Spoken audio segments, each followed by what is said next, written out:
Hi, Taylor T. Carlson here, and time for more classic 4K cinema.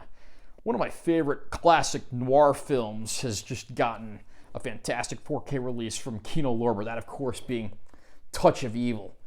Great, very underrated film starring Charlton, Heston, Janet Leigh, and Orson Welles.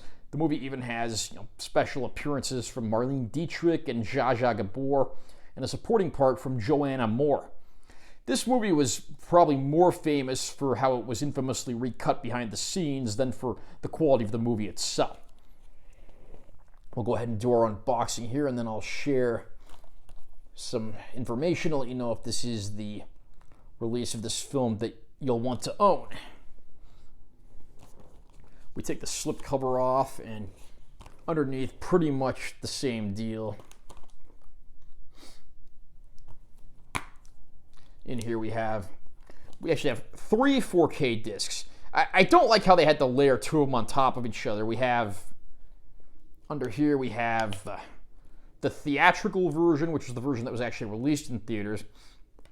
A preview edition, which was basically an earlier cut of the movie that was shown prior to theatrical release. And then we have a reconstructed version that was put together around 1998 based on Orson Welles' notes and how he wanted the film to look. Of course, he wasn't alive to see this done, so we can't necessarily call it a director's cut, but probably the closest thing to the original vision that we will get.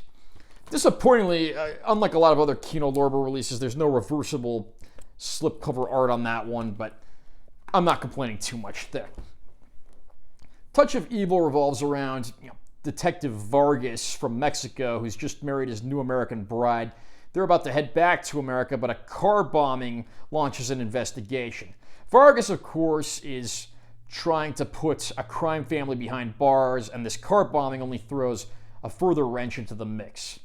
A young man is perhaps falsely accused of planting dynamite that was used to cause the car bombing, which prompts Detective Hank Quinlan to step in.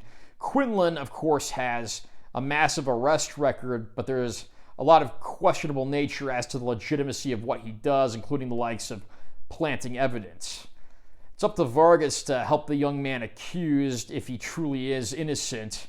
And meanwhile, of course, the Grandy gang, who Vargas has been trying to round up, sets their sights on his wife.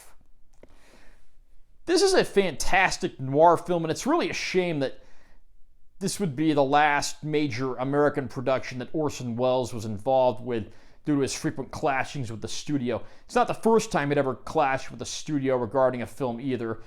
His earlier movie, The Magnificent Ambersons, of course, was infamous for similar reasons. It is nice to finally get a reconstructed version of what Orson Welles presumably would have wanted. The performances in the movie are fantastic. I don't really know how I feel about Charlton Heston being cast as a Mexican. That's certainly questionable and certainly not politically correct by today's standards, although I will say that he certainly does the best he can with the role. The filming style of the movie looks absolutely gorgeous. We get a lot of these panning camera shots, sleazy cities at night, all kinds of other surroundings, and close-ups of the characters that, of course, make this stand out as a really beautiful-looking noir film. And, of course, we have to have an explosive finale as well, and some of the plot twists that occur later in the film, particularly near its end, are certainly surprising, and they further add to the moral ambiguity of the film. It is one of my favorite movies starring Orson Welles, and ironically, he would come to resemble the character he plays in this movie using all the prosthetics and so forth later in life. It's a great movie, and it is a shame that the movie's more talked about for all the infamous recutting behind the scenes than the quality of the movie itself. The narrative here is actually pretty solid, and I think having the reconstructed version does make the movie easier to understand, as it is arguable that maybe it was a little more disjointed in those earlier cuts. This is yet another triumph for black and white films in the 4K format. I really am happy to see how this turned out here. The HDR definitely adds something to these nighttime scenes. Of course, this film has plenty of those. And I do want to give the disclaimer as well that Any images you see here were actually taken of my television set playing the movie. They are not screen caps and don't fully represent the quality of a 4K presentation. But I hope that they'll at least give you a general idea of what to expect here, and that it's a very faithful, very high quality transfer that I think does this movie justice, and it's certainly worthy of the 4K format and the best that it can offer.